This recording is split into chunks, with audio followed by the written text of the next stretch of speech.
Dans la guerre Israël-Palestine, les choses semblent s'enliser. Nous pouvons constater une sorte de fracture au sein même de l'État autoproclamé État hébreu, avec d'un côté des milliers d'Israéliens qui manifestaient encore ce samedi pour le départ de Benjamin Netanyahou, accusés, je cite, de prendre en otage les otages, et de l'autre, autant de personnes, dont des ministres d'extrême droite, comme on l'a vu dans le flash en début d'émission, manifestaient leur souhait clair de rétablir des colonies à Gaza, avec l'objectif de faire partir volontairement les habitants palestiniens. Des sourires et des chants contre les accords d'Oslo et des positions clairement à l'encontre de l'allié états-unien historiquement.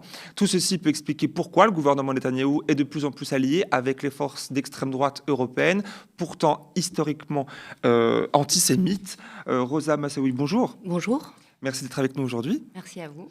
Alors, vous êtes journaliste à l'UMA, l'Humanité, dans les colonnes duquel vous écriviez il y a peu de temps un article, une enquête titrée comme suit, je vous cite, comment Netanyahou s'est accommodé de l'antisémitisme de l'extrême droite européenne en échange de son soutien à la colonisation. Alors déjà, on peut se demander une chose, comment on en est arrivé là aujourd'hui, vous qui suivez le dossier depuis très longtemps, comment on en arrive à ce que ça puisse avoir lieu? On va en parler pendant ces prochaines minutes. Et par exemple, en France, de voir Marine Le Pen et le Front National manifester leur soutien, en fait, pour les Israéliens. Alors, c'est une vieille histoire. Netanyahou ne s'est pas seulement accommodé des extrêmes droites européennes et même des extrêmes droites globales. On pourrait aussi parler de ses liens avec Narendra Modi en Inde ou Bolsonaro au Brésil.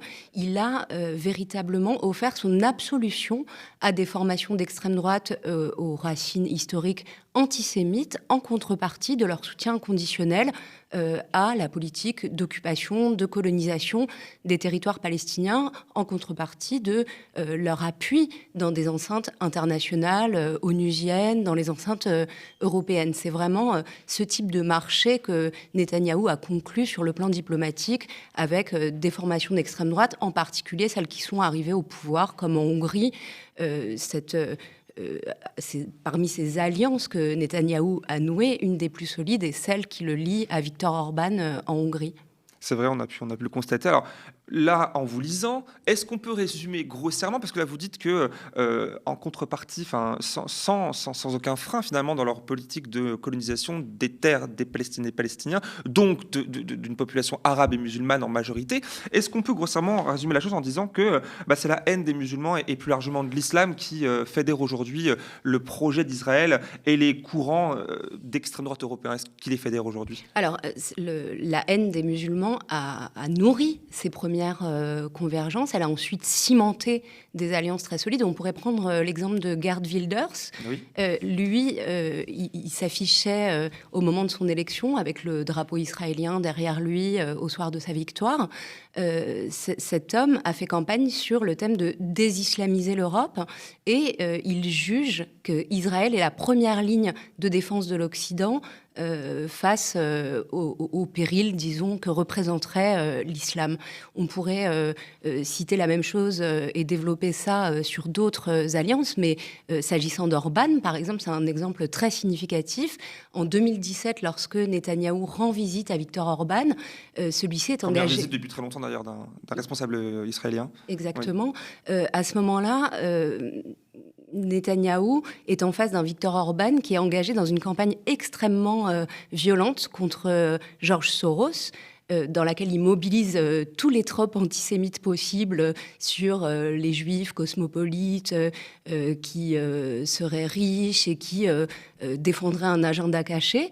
Et non seulement Netanyahou ne proteste pas du tout contre cette campagne antisémite dirigée contre Soros, mais au contraire, il en rajoute dans la critique de ce qu'engagent les fondations Open Society de George Soros en faveur des migrants.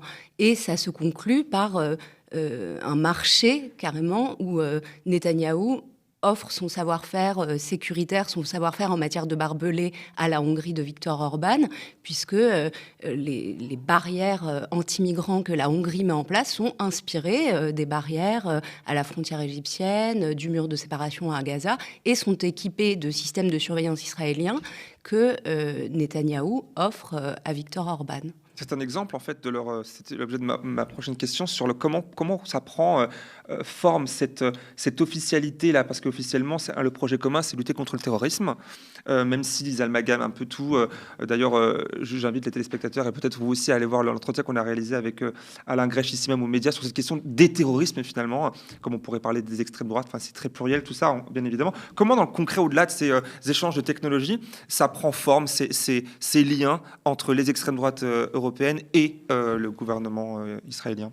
Très concrètement, Netanyahou s'est tu à fermer les yeux, voire à adouber des formations d'extrême droite au pouvoir qui mettaient en place des lois révisionnistes, par exemple comme en Pologne ou comme en Lituanie, des lois révisionnistes qui interdisaient toute évocation du passé antisémite de ces pays, toute évocation de la collaboration des régimes à l'époque avec le nazisme, toute évocation des crimes de masse qui ont été perpétrés dans ces pays au moment de l'Holocauste.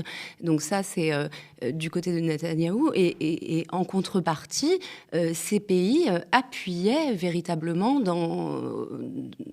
au sein de l'Union européenne les politiques de colonisation et d'occupation. On ne peut pas dire que l'Union européenne se soit élevée contre ces politiques-là, mais elle ne les valide pas non plus. Donc c'était une façon pour Netanyahou de mettre un coin dans le consensus européen sur le refus de s'aligner, de légitimer, disons, et de considérer comme légale l'occupation et la colonisation des territoires palestiniens. C'est une forme de corruption, en fait, un petit peu active, c'est-à-dire on échange de quelque chose, on vous dit, voilà, dans les institutions européennes, vous nous soutenez, en échange... C'est un marchandage diplomatique, comme ils s'en pratiquent tant. Mais à ce marchandage diplomatique, il faut aussi ajouter des convergences de fond. Netanyahou s'appuie en Israël pour gouverner sur une extrême droite complètement fanatisée, millénariste, dont certaines franges sont violentes, qui, vous l'avez évoqué tout à l'heure dans votre flash, qui préconise la recolonisation de Gaza, des extrémistes qui sont en fait les héritiers voire les mêmes que ceux qui ont créé toute cette atmosphère de crime qui a précédé l'assassinat de Yitzhak Rabin à l'époque. Netanyahou a été engagé dès le départ dans le refus des accords d'Oslo. Il est allié à cette extrême droite israélienne qui a des convergences de fond s'agissant de son projet de société avec l'extrême droite globale et les extrêmes droites européennes. Et là, justement, en parlant de l'extrême droite européenne, vous parlez encore à l'instant d'effacer un peu cette ardoise antisémite, ce révisionnisme qui va même jusqu'à nier la Shoah et ces crimes. La Lituanie, l'exemple est frappant. 95% des Juifs ont été exterminés là-bas, avant même l'arrivée même des personnes qui le faisaient à cette époque-là, vraiment. Comment est-il possible que ça puisse avoir lieu, en fait, tout simplement? Cette question, on pourrait citer un exemple encore plus frappant. Au printemps dernier, des représentants de l'AfD, le parti d'extrême droite allemand, étaient reçus à Yad Vashem, le mémorial de la Shoah à Jérusalem. Quelques années plus tôt, certains de leurs dirigeants qualifiaient le mémorial de l'Holocauste à Berlin de monument de la honte. Et c'est un parti dont on sait les ancrages racistes, antisémites, contre lequel une grande partie de la société allemande aujourd'hui se révolte et manifeste. On l'a vu encore ce week-end. Comment est-ce que c'est possible? Ce sont des convergences politiques. C'est vrai qu'on a eu longtemps du mal à imaginer ici en Europe qu'il puisse exister une extrême droite en Israël. Non seulement elle existe, mais elle est aujourd'hui au pouvoir. Elle est engagée dans une espèce de fuite en avant extrêmement dangereuse qui peut demain conduire à des embrasements beaucoup plus larges à l'échelle de la région, à l'échelle du monde même. C'est vrai, on le constate. Est-ce qu'on peut qualifier cela, et ce serait peut-être ma dernière question, même sans doute, d'une sorte de quoi qu'il en coûte raciste, c'est-à-dire qu'Israël, qui affiche et répète à qui veut bien l'entendre depuis des semaines maintenant, son envie de détruire le Hamas, qu'on peut expliquer, hein, bien évidemment, qu'on peut même comprendre en voyant les massacres qui a pu avoir lieu le 7 octobre, et que rien ne les arrêterait, que rien qui s'autoriserait tout, jusqu'à même s'acoquiner finalement avec l'extrême droite européenne. Est-ce que là, finalement, il n'y a plus de frein et que c'est un peu peine perdue, si je puis dire? En fait, le projet politique de Netanyahou et de ses alliés fanatiques, millénaristes, etc., c'est d'enterrer définitivement et pour toujours l'idée même de l'autodétermination et de la souveraineté palestinienne. Et pour ça, tous les moyens sont bons, toutes les instrumentalisations sont bonnes, toutes les alliances sont bonnes à prendre. Et donc, c'est comme ça, c'est vraiment sur ce projet politique-là que se sont nouées ces alliances-là. Et Netanyahou est parvenu à enterrer tout espoir de paix. Il est parvenu à détruire des accords d'Oslo auxquels il était opposé dès le départ.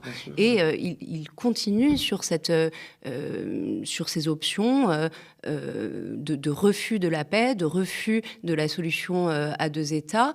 Et il s'appuie pour ça sur des suprémacistes qui estiment qu'un État palestinien n'a pas à exister et qui sont mus par l'idéologie du Grand Israël, qui prône ouvertement des politiques de nettoyage ethnique, qui rêve de faire totalement main basse sur la Cisjordanie, sur Gaza. Et c'est vraiment ça qui explique aujourd'hui la fuite en avant meurtrière dans laquelle est engagé Netanyahou et son gouvernement, qui joue aussi, il faut le rappeler, sa survie politique, puisque avant le 7 octobre, il y a eu en Israël un soulèvement significatif contre sa réforme judiciaire. Il était condamné politiquement et aujourd'hui, cette fuite en avant guerrière dans laquelle il se trouve est aussi une façon pour lui d'assurer sa survie politique. C'est une grille de lecture qui est intéressante et même importante. Merci beaucoup, Rosa Moussaoui, pour tout cela. On vous retrouve dans les colonnes de l'UMA régulièrement, bien évidemment. Et on vous souhaite du coup une bonne suite et à bientôt. Merci, à bientôt. Merci beaucoup.